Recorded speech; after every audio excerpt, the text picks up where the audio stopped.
Hello, good afternoon, everyone. I'm Sadia Shahid. I'm Director of Strategy, Growth and Partnerships at wizdom.ai. If you've not heard of us before, we are a startup. We were incubated out of the University of Oxford Software Incubator. In the past, if you've ever worked with ACS ChemWorks, we had developed that while we were formerly called CoWiz Limited. And last year, in 2017, we were acquired by the Informa PLC and are now a sister company of the Taylor and Francis Group. We basically work on leveraging artificial intelligence to provide actionable insights for the research ecosystem, and I'll talk more about it as we proceed in our presentation. So let's jump right in. All of the development that we see around us is fueled by millions and trillions of dollars that are spent on R&D, whether in academia or through industrial research. And by some estimates, that is equal to about $2 trillion that are spent in grant funding to fuel this research and development. So what is the result of all of this research? Well, some of it comes out in the form of research publications, and as Umesh also mentioned, every year around 8 million researchers are publishing over 3 million research articles across 73,000 journals in all forms across the world that we've calculated, and this scientific output is doubling every decade. But we also know that 80% of these 8 million researchers never publish again. And over 40% to up to 90% of research, according to some studies, is never cited. So this is a real-world problem where, this information overload and the deluge of research that we have, it's making it very difficult, first of all, to to actually be able to consume all of that content and research and to build on top of it. So most of that research is never read. The second problem is to find relevant content if you're researching in a particular subject area. So just for example, on the p53 protein alone that is involved in cancer studies, there are about over 100,000 papers right now. And if you're researching on cancer, you're going to be p53 is a very small part of your study. And an average researcher can only read about 250 papers a year. So in instances like this, it's very difficult to build on existing research and be aware of what is already existing. And we kind of help to provide more insight about that and to help overcome that information overload. So this is obviously an area where artificial intelligence can help and push the boundaries and overcome human limitations in this space. And so it is no surprise that as in the previous presentation, they already discussed how existing content and information is being leveraged in medical studies, and Cytoreason using AI to personalize cancer treatments by analyzing already existing studies is another example where AI can help to overcome the human limitation of consuming the existing content and research. As early as 2009, Adam the robot actually conducted an entire scientific experiment itself by formulating hypotheses, designing and running the experiments, analyzing the data, and deciding which experiments to run next. And those findings were actually published in the Science magazine. And today, machine learning obviously can help us scan all of that information. And another example is where NASA astronomers discovered 2 new exoplanets using artificial intelligence. And as demonstrated by the example, artificial intelligence is not a new phenomenon. The term was coined as early as in 1956 by John McCarthy, and obviously is helping to achieve major breakthroughs more recently, and it will continue to evolve and improve going forward. some more recent examples, if you've been following the news, AI obviously in medical sciences, it's helping to detect early onset of Alzheimer's, diagnosing and determining lung cancer types, and identifying heart defects in infants. But beyond heart sciences and STM, it also has incredible applications in humanities and social sciences. For example, there were experiments run to try to create a composition similar to JS-BAC, but using artificial intelligence. It's being used by Instagram, for example, to tackle bullying and to make recruiting decisions more diverse, as well as to fix gender problems for example, in Wikipedia. So there are applications across the world that surrounds us. And the major trends, I won't delve too much on automated labs because I feel that's very impressively covered already. Knowledge graphs and relationships maps is somewhere where wizdom.ai works by interconnecting the different data sets in the research ecosystem. As Adam the robot conducted their machine-generated hypotheses experiments, where leveraging what is already existing in the research space and building on top of that, AI is helping researchers formulate new hypotheses to take the research forward rather than reinvent the wheel. In this space, obviously, identifiers, they play a very critical role for these algorithms and basically serve as dictionaries or flag posts to build particularly knowledge graphs like ours. And they're also obviously helping, as already discussed, in predicting diseases and drug combinations. For a researcher across the research and throughout the research and development life cycles, AI has a lot of applications, and a lot of different startups as well as larger organizations are leveraging this thanks to cost-effective computing power. They're able to leverage AI and help us solve real-world problems. In the reading and discovery phase, they're helping researchers by suggesting the relevant papers, suggesting which funders they can go to for grants in that specific area, identify which research areas are most emerging, determine who they can collaborate with, and so on. In the research phase itself, they're helping such as by finding the most efficient chemical synthesis pathways in their labs to design experiments, reducing time and costs to run those experiments, automating the hypothesis generation and data analysis phase, and so on. During the research writing and submission phase, obviously, some more commonplace uses are where they're suggesting missing references in articles that are more relevant, and they should also be included in their research, finding where they can go and publish their findings in terms of which journals are most suited for their work, and helping them write those papers in an automated way as well. For publishers as well, to kind of move further on that, they're helping to find the top experts in different fields who they can invite as peer reviewers to review those papers. And as well as artificial intelligence is helping to publishers and researchers identify where the data may have been fudged, where it could have been manipulated, and also helping to validate the protocols and the research methodologies to ensure that research that is being produced is actually reproducible. So for wizdom.ai, primarily, our focus is on the research life cycle, and also if we kind of try to get our heads around how the research cycle actually works, and typically initiated by a researcher working in a certain area looking for grant funding to help fund their project.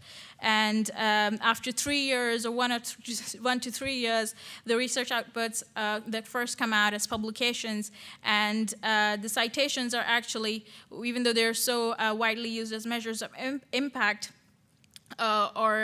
they take some time to accumulate.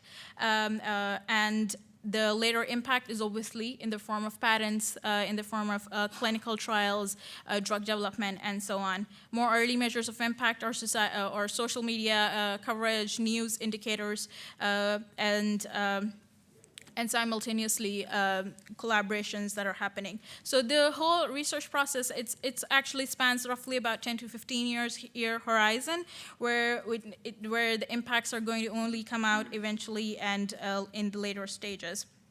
So to actually be able to monitor, evaluate, and improve on the R&D process, we need to be learning from the outcomes at each and every stage in a data-driven fashion, and that's where we try to work and help provide that intelligence. So as discussed, the research data and this ecosystem is very disparate in terms of data sources. So there is the publications data, which a lot of us are already looking, but they are connected to obviously chemical structures. They're connected to the grants that have funded them, the patents and clinical trials that take the research forward, and as well as measures of impact such as citation scores and social attention that research is getting. And all of this data is actually held by the different stakeholders in the research ecosystem, such as the industry, the academia, government bodies, publishers, and funders.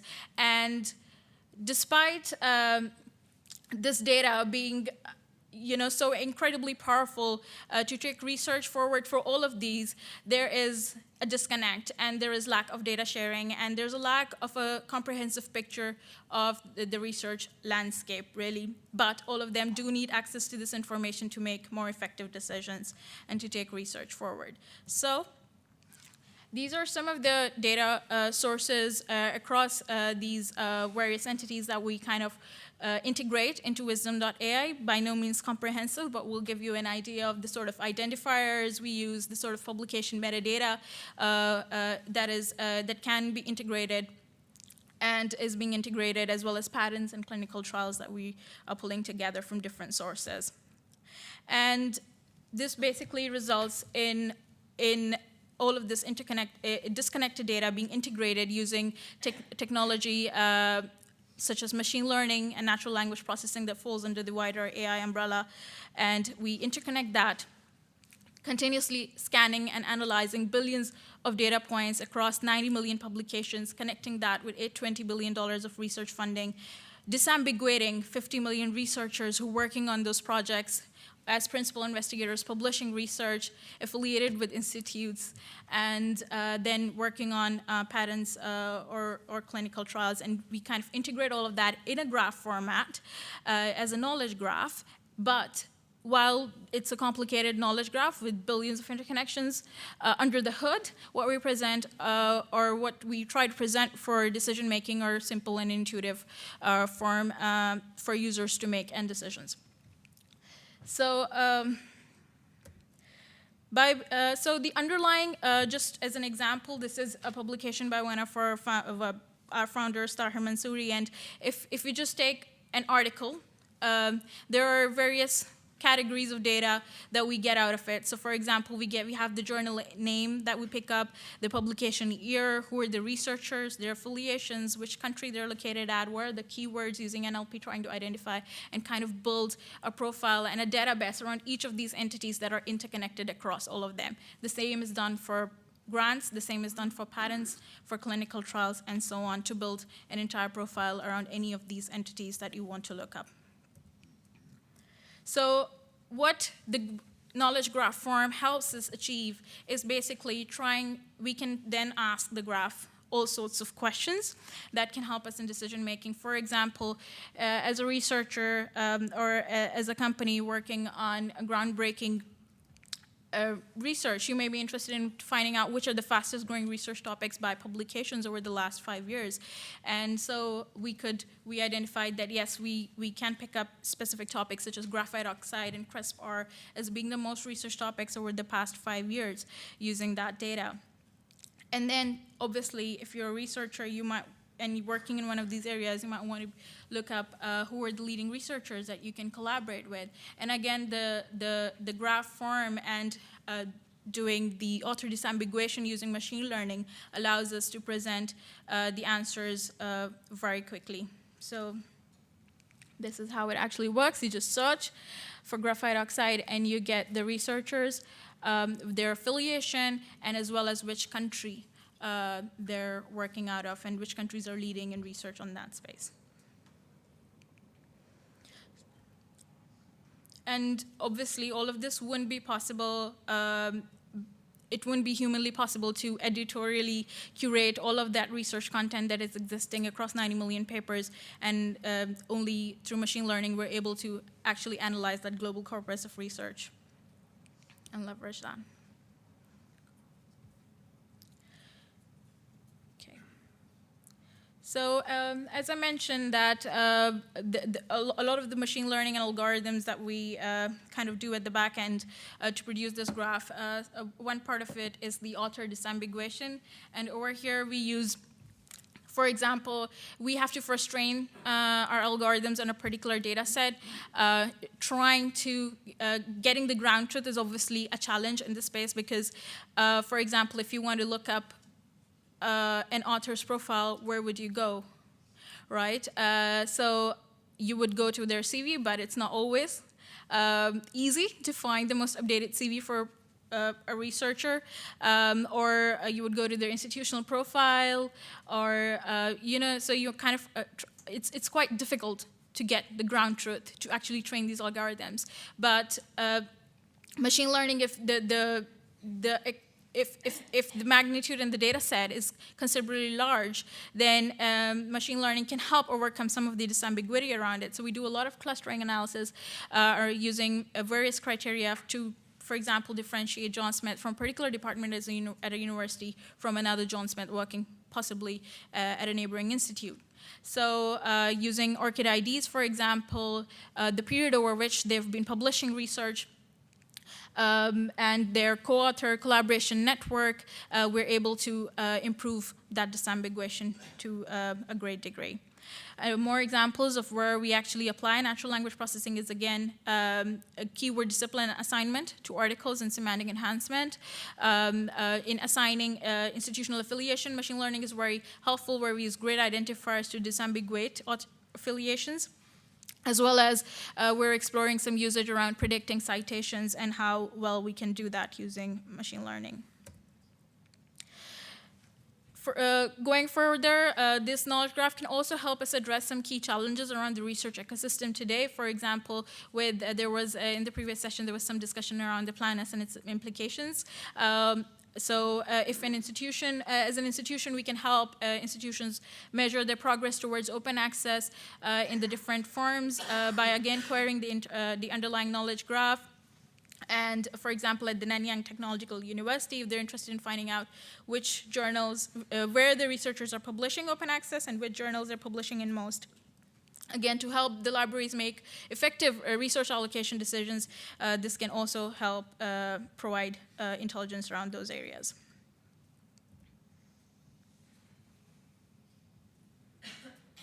So this is basically, so again, we can query and we can find out how the impact of open access publications is different from those that are behind paywall, how the global reach of those OA research differs from that which is behind paywall, and hence it can help very much in making strategic decisions at institutes as well as at public bodies.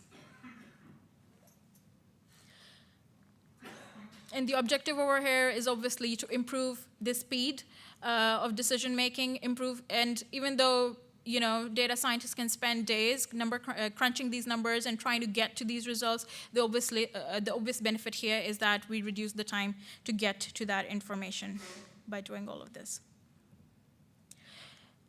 Just the last slide.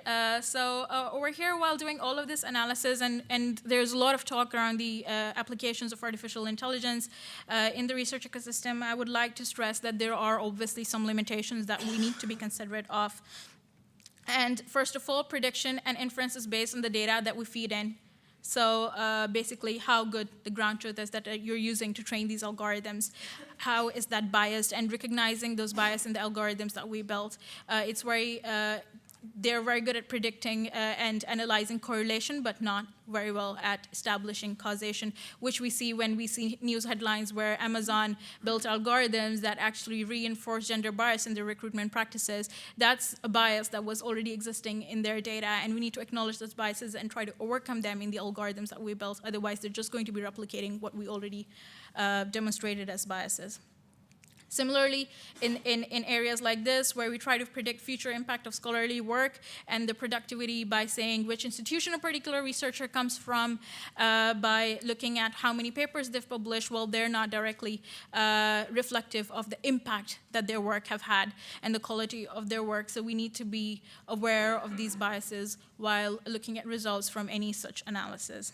So it's not something that, this is like you get an input and you can just follow in blindly. Yes, there needs to be a human evaluation and consideration of biases and acknowledgement of those while making decisions at the back of these results. That's all. Thank you.